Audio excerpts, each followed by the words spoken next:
Cruise by Mandy, back on board the Sky Princess for the naming ceremony. Princess Theater is not open just yet, but just a quick glimpse around the piazza here.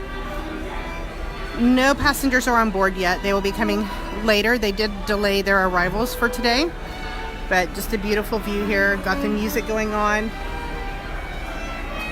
And Group 1 boarding, so it was nice to get right back on board after a little break. And while I'm here, I don't think I mentioned this restaurant over here previously. This is one of the new restaurants on board with the alfresco dining outside. And they do have a brunch, and they also have dinner as well. Brunch, I believe, going off memory, is, hello again, $19 for brunch. And then they have dinner, I believe, was $35. And it's a different menu, so definitely worth checking out if you're going to be on board Sky Princess. Cruise by Mandy signing off. Make my way towards the Princess Theater for this naming ceremony.